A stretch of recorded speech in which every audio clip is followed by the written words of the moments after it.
Hello everybody, this is Zach from Warpstar Games, back again with another cEDH video. So I was asked by some folks who saw my beginner's guide to cEDH if I could make a video talking about good beginner decks. I can't believe I didn't think to mention that topic in the original video, link in the description by the way. So today we're going to be covering some of those phenomenal decks for beginners coming to this format. First things first. I want to preface that you should disregard 90% of what you're going to read online about cEDH, even the statistics, and I'll explain why.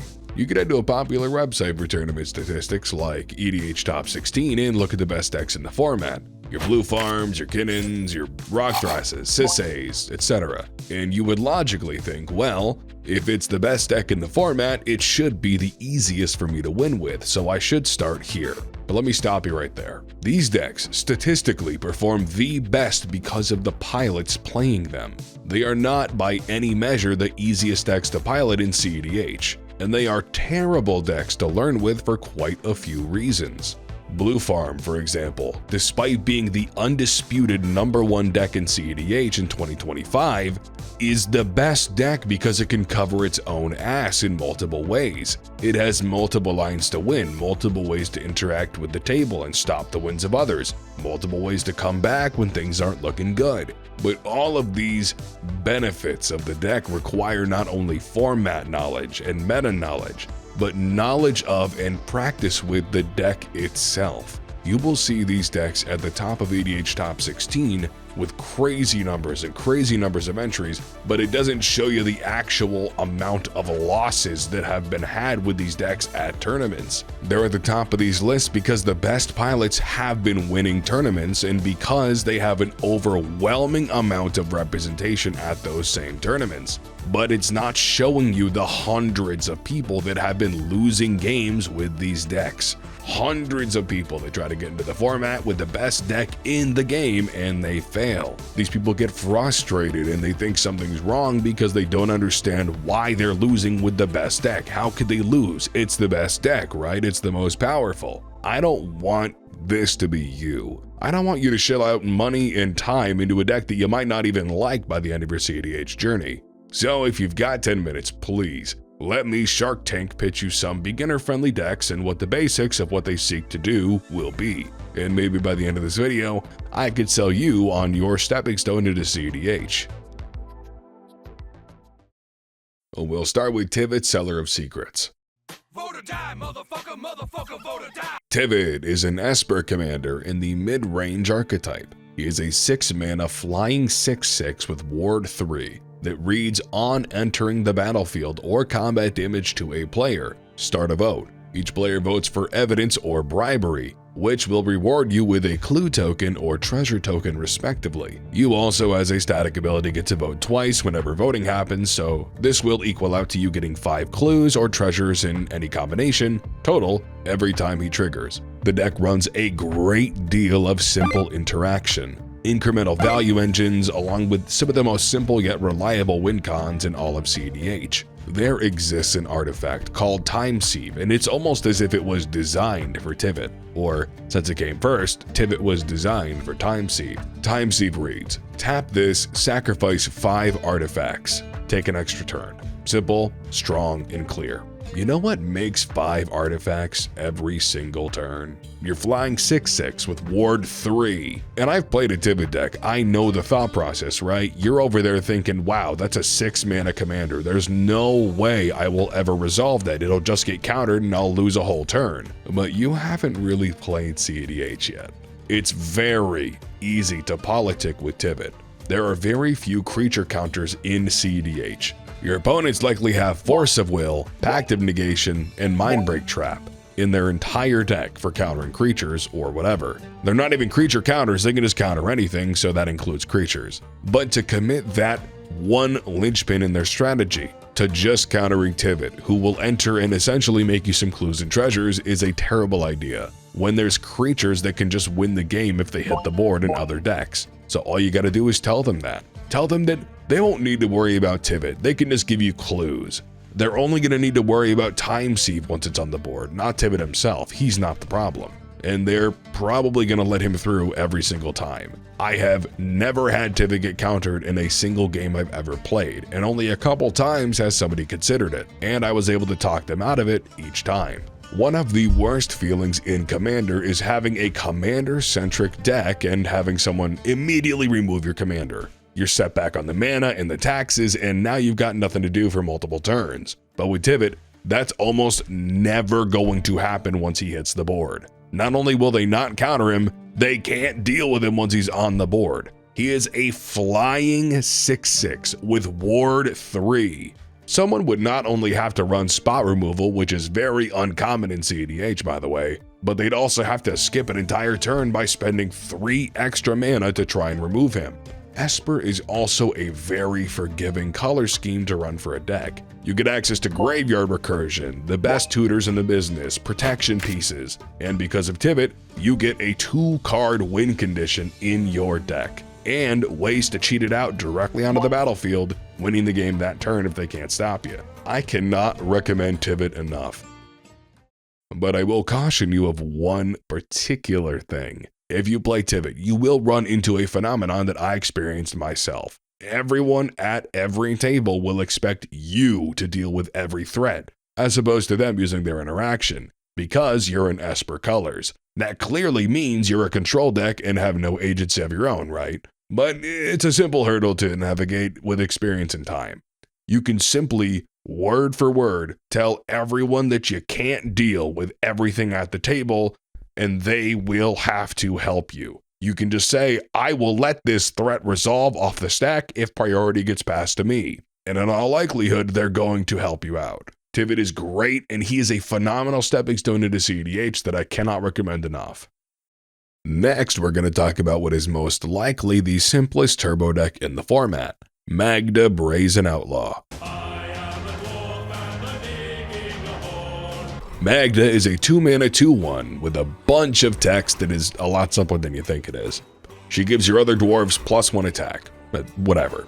But she makes a treasure token whenever a dwarf you control gets tapped by any means. And at instant speed, you can sacrifice 5 treasures with her last ability to search your library for any artifact or dragon card and put it on the battlefield. Now, I know at a glance that might be scary as a new player. Search your library for anything and put it on the field, right? That sounds hard. It sounds like a lot of choices, it sounds like a lot of combos, and it sounds complicated at a glance.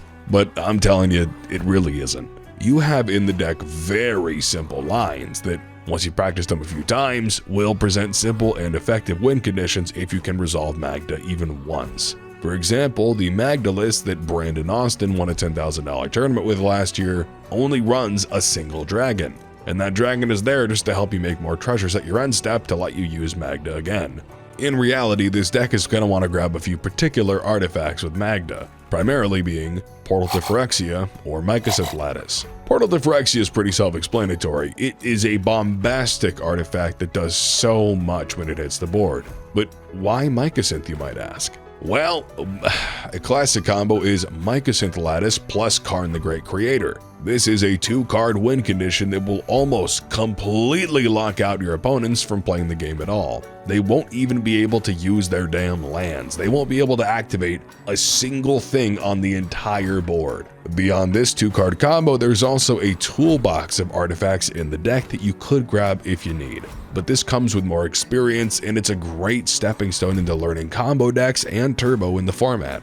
Magda is easy because she runs a bunch of dumb dwarves that basically don't have text because she just needs you to tap them and get treasures. Tap them with a vehicle, tap them by combat, it doesn't matter, provided that they get turned sideways, you'll be making treasures and you'll be able to get good artifacts and dragons out of your deck. She's simple. When she's played well, she can be stupidly fast and very hard to interact with once you have 5 treasures, because you can respond to anything on the stack by activating her. And being mono red does help to simplify the game plan for a new player, as you only have access to red cards and colorless cards. She is a phenomenal starter for learning turbo in the format, and I recommend her highly. Thirdly, I want to talk about Dog Thras. a great introduction to partner commanders, Yoshimaru Thrasios is an easier Cradle Loop deck to learn in the format compared to many others. Repeatedly untapping a Gaia's Cradle to make a bunch of mana is very common in cEDH. You'll see it in a ton of decks. But some of the lines in those decks to get to that Gaia's Cradle is very complicated for a beginner. You've got the best boy in the command zone, who's a simple 1/1 for 1 white that gets a counter every time you play a legendary permanent. And Thrasios, a titan of the cEDH format, who for 2 mana gives you an infinite mana outlet and incremental value engine that allows you to not only ramp, but draw through your deck if you have the mana. The deck runs a ton of low drop creatures with simple effects to ramp, draw cards, make a ton of mana, etc. It also has the simplest infinite mana combo in these Cradle decks that you can find. Get Cradle, typically through crop rotation, right? Get Derevi and Emil on the board and have any other 2 creatures on your board. It doesn't really matter, it could be your commanders, right? As long as you've got 3 generic mana right now, you can now present infinite mana. What you lack in generically good tutors from being in black, you do get in creature tutors in green that let you put a creature directly onto the battlefield. The deck runs like 7 of them. It's so great. This deck can often present infinite mana by resolving a single Nature's Rhythm, or Green Sun Zenith to grab an Aboro Breeze Caller, Kinnan Bonder Prodigy, Derevi, Cloud of Fairies, whatever you need. It's not as simple as other decks we've discussed before, but for a Cradle Loop deck, it is a great starter to begin with. Creatures are the most common thing in Casual Commander, the format most people will be playing before coming to cEDH. And you don't normally see a lot of creatures in this format, right? Maybe 5 in a lot of decks. But a deck like this that has 30 or so creatures is a great transfer directly over from Casual Commander to cEDH. The deck might look hard to play at a glance. You don't see the picture by looking at the commanders like you can with Tivit or Magda, right? But once you've practiced a few simple creature lines and Gaia's Cradle lines, you'll be making infinite mana, and the win conditions come in many forms after that. We'll finish out today's recommendations with another great introduction to one of the strongest partners in cEDH, Malcolm Tymna. Malcolm is a 3-mana flying 2/2 that makes a treasure token whenever 1 or more pirates do damage to an opponent. This is for each opponent, by the way, so it's possible to reliably make 2 to 3 treasure tokens a turn. But Tymna, the partner to Malcolm, is the most popular partner in cEDH. She's half a blue farm after all. She is a 3-mana 2/2 with lifelink that lets you pay life on your post-combat main phase to draw cards equal to the number of opponents dealt damage this turn. 2 simple commanders in Esper colors that let you draw a bunch of cards in the command zone, make a bunch of treasures, get that value train going. You'll run some flying pirates with good active or triggered abilities to help utilize Malcolm while giving you some value on the board, while getting the best protection and interaction spells that white and blue have to offer. And you get the benefit of having the single best tutors in the game because you're in black. You get access to all the incremental value engines of Esper while having the 2-card win condition of Thassa's Oracle Demonic Consultation in your back pocket. This deck has the ability to turbo out if you see a great opening with cards like Dark Ritual, Necropotence, Born Upon a Wind, etc. But you can also take a backseat at any time and farm value with stuff like Lotho, Orcish Bowmasters, Rhystic Study, Smothering Tithe, the works. The reason this deck is a great starter is because Tymna herself is a truly incredible partner commander, but her typical offerings like Blue Farm are not easy decks to pilot. So if you want to scratch your teeth on a Tymna deck that is easier to pilot and has a lot of transferable cards if you end up wanting to try a different Tymna deck later, Tymna Malcolm is a great place to start. And that is all 4 of the decks that I wanted to talk about today.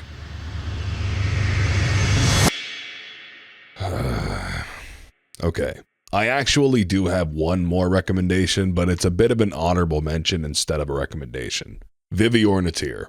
Shadow Wizard Money Gang. We love casting spells. This commander caused huge waves when he was announced in Final Fantasy, but the reason it's an honorable mention instead of a full-on recommendation is because people got smarter. The deck is ridiculously reliant on its commander for literally everything it wants to do. So if your opponents are willing to burn a Force of Will, or hell, even just a Swords once it hits the board, you won't be able to stop them. Vivi is a 3-mana 0/3 that, get this, it's an essay, it's crazy. It pings your opponents for 1 damage every time you cast a non-creature spell, also giving him a +1 counter, and he has an activatable ability for 0 mana at instant speed that adds X mana in any combination of blue or red equal to Vivi's power, but only on your turn.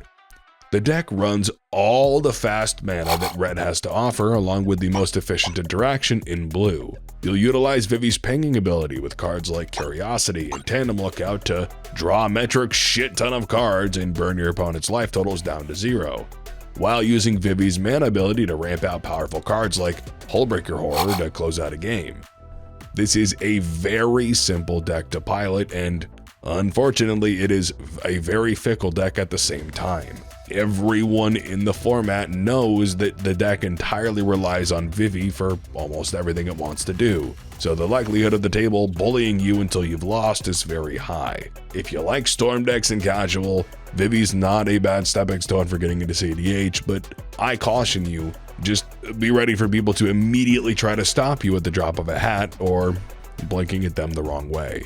Other decks like Tivit, for example, while having a very strong commander, can still win without the commander, but this deck needs Vivi, and if Vivi gets dealt with, you're cooked.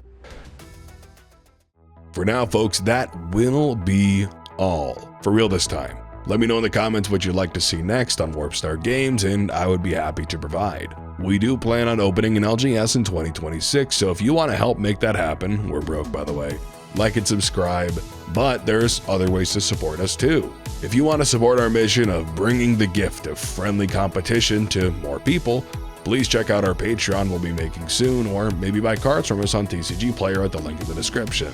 You can also check out my original channel, Hunter's Lodge, if you want to see some video essays on various topics, and at least, hey, that channel is monetized, so maybe I'll get a cent. Thanks for everything, everybody. I love you guys, and I will see you soon.